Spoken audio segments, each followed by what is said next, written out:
Hey there, it's Alex, and just like many of you, I am stoked for the new Mario Kart tracks arriving later this week. Every time new tracks are unveiled, I like to play a game of ABC or Trash, where I give a grade of how good or bad each track will be. I like to say I'm fairly good at this, but I do make mistakes. For example, I was very wrong about Sydney Sprint. Are there any tracks that are lined up to be good? Let's get to it. First up, we have Athens Dash, which is a very new track coming from Mario Kart Tour. I'm giving it a B. Athens Dash in Mario Kart Tour is absolutely gorgeous, and it looks great through the videos we have seen for Mario Kart 8 Deluxe. I like the historic scenery and the awesome backdrop. For some reason, I really love the mountains and the old school buildings in the background. I think that's a nice touch. I'm giving it a B and not an A simply because of the racing I think the track will lead to. By the looks of it, this track will be pretty tight, meaning there won't be a lot of room to maneuver and stay away from fireballs, boomerangs, and bombs, which is a big nuisance. Many of the best tracks in Mario Kart are wider, such as Sydney Sprint, which provide just amazing racing. I could totally be wrong here because we aren't 100% sure of how this track will lay out. I am rooting for this track to be an A. Hopefully, it is. Next is Daisy Cruiser. For a variety of reasons, I'm giving it a C grade. Daisy Cruiser first appeared in Double Dash and was also in Mario Kart 7. By all means, Daisy Cruiser isn't a bad track, but it's just a little bit too simple compared to the other tracks that have been added to the Booster Course Pass.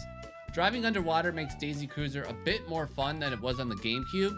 Taking a dive in the pool and going underneath the deck through the shortcut are pretty fun. It does make me wonder though, how does the ship not sink with this whole area filled with water? What would make this track cooler is if Daisy Cruiser was on its way down like the Titanic. That would be wild. I'll ask you this question, would you rather have Daisy Cruiser or Wario Coliseum? I know what I would choose. Moonview Highway makes its return from Mario Kart Wii. The track looks absolutely gorgeous. I'll give it the first A grade of this video. I asked our community what track they are most looking forward to, and Moonview Highway received nearly 40% of the vote. Moonview is a fast-moving track in traffic that is fairly difficult. At the beginning, there are some very tight turns with some blind spots, meaning we are probably all going to get hit by some oncoming traffic. My favorite part is the tunnel.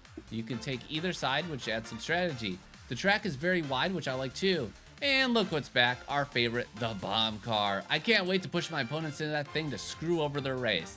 It looks like the track will have a bit more verticality now too, as you can see with this boost panel. Moonview gives you the best of everything for a street track. Great visuals, fast action, tight turns with enough room to maneuver, and a soundtrack that slaps. Squeaky Clean Sprint is brand spanking new, and since we don't really know much about it other than it takes place in a wonderful bathroom, I'll give it a B. From here on out, we are going to call this track SCS because the name is just too dang long. It looks like there's a lot happening here, but I can't get a good read on how the track really drives. It looks like you glide over a toilet. I wonder if you could fall in. There's a grass section, which is kind of odd because, you know, bathrooms typically don't have grass in them, and an underwater section in the bathtub. Could you imagine taking a bath and seeing this guy racing along? Watch your feet, he might chomp you. The track looks really good, but honestly, I don't know how it will race. Anyone here have opinions on how good SCS will be? Los Angeles Laps from Mario Kart Tour is finally coming to Mario Kart 8 Deluxe, and I'm giving it my second A of this video. This track looks absolutely awesome. I think Nintendo did a really good job of showing sunny California. The beaches, the city with palm trees, and the grand entrance into Dodger Stadium is super cool. By the looks of it, there will be plenty of room to maneuver, and if a city track has that, typically they race really well. And I just love the music. It's so unique and really not like any other track. I can't wait to put my sunglasses on and enjoy some good old LA laps. Sunset Wilds makes a return from Mario Kart Super Circuit. This track has a very special place in my heart. I have no idea how it's gonna race in this era, but I'll just give it a B. The music makes me feel like an adventurous fella. It's the one track that goes from day to night during the race, and I expect to see that in this rendition too. I don't know if Nintendo has Shy Guys camping out in tents again, but if they do, this automatically gets put into a tier of its own. Check this out. Who doesn't love a group hug? Oh my gosh, this music! It's like, what is this? This is very unique. This is very unique. It's like Western music. I love it. Okay, I gotta say, this track is pretty tough. I'm having problems. Oh, I missed Donkey. What are those things? What is that? What is the shot guy? I mean, what the heck? Get off me! Oh my gosh! What? Koopa Cape from Mario Kart Wii is finally back, and many people thought that it should have been added as part of the package for Mario Kart 8, but it wasn't, but it's coming back now.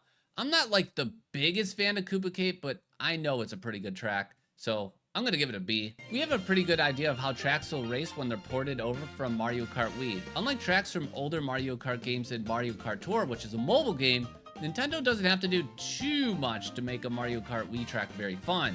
Make it look gorgeous and you will likely have something special. And Koopa Cape is just a special track that is unlike any other. It has a ton of water, happy themed music, a giant Koopa shell, and yeah, more water. No wonder why Koopas love living here. And that waterfall, just look at that. Koopa Cape, in my opinion, doesn't produce the best races because generally you get spread out, but still very fun and good to look at. I don't think too many people are sad that Koopa Cape is being added to Mario Kart 8 Deluxe. Finally, let's end with maybe the best for last. Vancouver Velocity. Whoa, I just truly think we have a special track here. A. Definite A. Vancouver Velocity just looks stupid good. From the outdoors of the city to the indoor hockey arena, we may have one of the best looking tracks that will be in the game. And I think it helps that Vancouver is just a very good looking city. I've never been there, but I've heard just so many great things about it. My one cause for concern is how wide the track will be. I think at certain points it will get pretty narrow, but that's just speculation. And the music might just be the best among the Wave 5 tracks. There's just something about this track that I think will make for some very high quality races. And it's going to be a track that you just brag about winning at. No one ever says, I'm so good for squeezing out that win at Baby Park, but there will be people that say, whoa, we had a wild one in Vancouver. My bold prediction is this will be the gem of the Wave 5 class. Well, there you have it. Another game of ABC or trash in the books. Let me know what track you are most excited about and how would you pre-grade each track. Until next time, take care, see you later, and have a good day.